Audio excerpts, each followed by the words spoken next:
മഹാനായ നബി ഒരു ദിവസം റൂമിന്റെ അകത്ത് ഇങ്ങനെ നിസ്കരിക്കുമ്പോൾ ഇബ്ലീസിന് തോന്നി നബിയെ ഒന്ന് പറ്റിക്കണം. അള്ളാഹുവിന്റെ പ്രവാചകൻ നിസ്കരിക്കുന്ന റൂമിന്റെ പുറത്ത് ഒരു വയസ്സായ ഉപ്പാപ്പാന്റെ കോലത്തിൽ വന്ന് നിന്ന് അണ്ടിക്കളപ്പൻ ബജാജ് ഓട്ടോ മോഡൽ ഒരു സാധനം ഇബ്ലീസ് എന്നാ. അപ്പൊ ഇബ്ലീസ് വന്നവിടെ നിന്ന് അള്ളാഹുവിന്റെ നബി നിസ്കാരം കഴിഞ്ഞൊരു തസ്ബീഹിൽ ഇരിക്കണം. അപ്പൊ പുറത്തുനിന്നൊരു നോട്ടം നോക്കി ഇബ്ലീസ് അകത്തേക്ക് അങ്ങനെ. അപ്പൊ നബി പുറത്തേക്ക് നോക്കിയപ്പോ ഇബ്ലീസ് തലവലിച്ചൊരു പേടിയുണ്ട് അങ്ങോട്ട് കയറാൻ. എൻ്റെ ഉമ്മ. പിന്നെ 2 വട്ടം നോക്കിയപ്പോ നബി ചോദിച്ചു, ആരാ പുറത്ത് ചോദിച്ചപ്പോ ഇബ്ലീസ് പിന്നൊന്നും ആലോചിച്ചില്ല.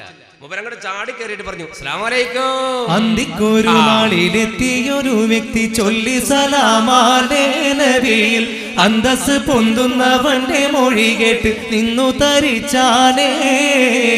എന്തിന് ഭൗതിക സൗഖ്യം വെടിയുന്നു നിന്നിൽ പിരാന്താണേ ഇങ്ങനെ പിന്തിരിപ്പൻ മൊഴി കൊണ്ട് ദുനൂബിന്റെ വലയും വിരിച്ചാനേ. ഇങ്ങനെ നിത്യം വ്രതത്തിൽ കഴിച്ചാൽ എന്നുമേ രാത്രി ഉറക്കമൊഴിച്ചാൽ അങ്ങനെ ശോഷിച്ചു നീയും മരിച്ചാൽ റബ്ബിനെതിരല്ലേ കേൾക്ക് രാജാവിൻ മോനല്ലേ. റബ്ബിനെതിരല്ലേ കേൾക്ക് രാജാവിൻ മോനല്ലേ. ഇത്രയും കേട്ടൊരു നേരത്തവൻ നേരെ നോക്കി പറഞ്ഞോരും നീ കേൾക്ക്, റൂഹിന്റെ വാഹനമാണ് ശരീരം, ഓർക്കൂ ഇതിൻ സാരം. എന്റെ വഴികളിൽ മുള്ളു വിതയ്ക്കുന്ന കള്ള എനിക്കറിയാം നിന്നെ. കൊള്ളത്തരങ്ങളാൽ ഉള്ളം തകർക്കുവാൻ നിന്നെ കൊണ്ടാകൂല.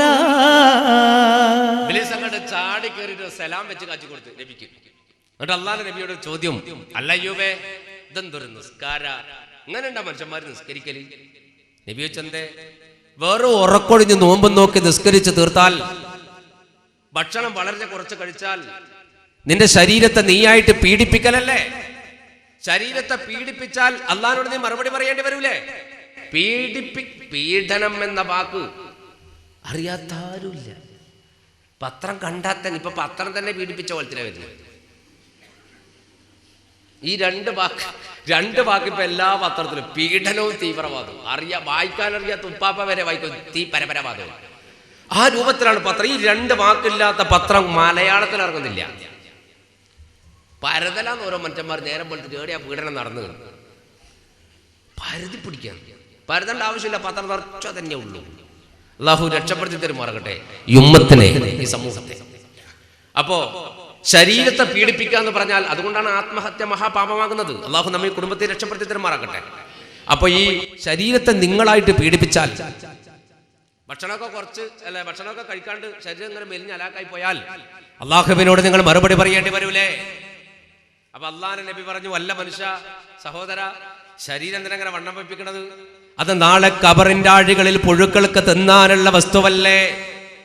ഖബറകത്ത് പുഴുക്കൾക്ക് തിന്നാനുള്ള വസ്തുവല്ലേ? അതെന്തിനാ നമ്മൾ ഇന്നേ ഇങ്ങനെ ഉണ്ടാക്കിയിട്ട് ഖബറിലെ പുഴുക്കൾക്ക് കൊണ്ട് കൊടുക്കുന്നു വെച്ചു. അപ്പൊ ഇബ്ലീസ് പറഞ്ഞു, നിങ്ങൾ വെറും ഒരു പ്രവാചകനും വെറും ഒരാളുമല്ല, രാജകുമാരനാണ്. ചിലപ്പോൾ ഭാവിയിൽ ഡമസ്കസിന്റെ രാജാവേണ്ട ആളാണ്.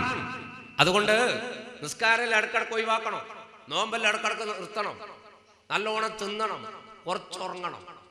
ഇതെല്ലാം അങ്ങോട്ട് പറഞ്ഞു കൊടുത്ത് നമ്മളോടാ ഇതാരൊക്കെ പറഞ്ഞിട്ടൊക്കെ എന്താ കഥ? പറയായിട്ടെന്നെ എന്താ കഥ?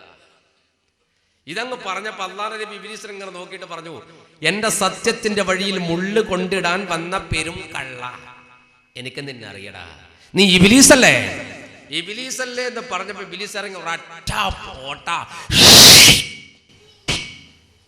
ഞെട്ടിപ്പോയ മോനെ മന്ദിരിക്കണ മന്ദിരെല്ലാം വേണമെങ്കിൽ വെള്ളം വലിയ മന്ദിരക്കാരാണ്, ഭയങ്കര മന്ദിരാണ്. മുസൈലിമത്തിൽ കഥാ മന്ദിരിച്ചോലെ മന്ദിരിച്ചോളി. കള്ളപ്രവാചകൻ മുസൈലിമന്റെ മുന്നിൽ ഒരു കുഞ്ഞിനെ കൊണ്ടുപോയിട്ട് ഒരു പെണ്ണുങ്ങൾ പറഞ്ഞു പോലും, നബി ഒന്ന് മന്ദിരിച്ചേരണോ? ഒരൊറ്റ ഊത്ത് എന്തോ ചൊല്ലിയിട്ട് ചെക്കൻ മരിച്ചുപോയി. അതാ നോന്റെ കറാമത്ത്. അപ്പോ ഇബ്ലീസ് അങ്ങ് ഇറങ്ങി ഓടി. അല്ലാഹുവിന്റെ നബിയോ സുജൂദിൽ വീണു, പടച്ചോനെ ഇബ്ലീസിനെ തിരിച്ചറിയാൻ എനിക്ക് തൗഫീക്ക് നൽകിയ റബ്ബേ നിനക്ക് സ്തുതി.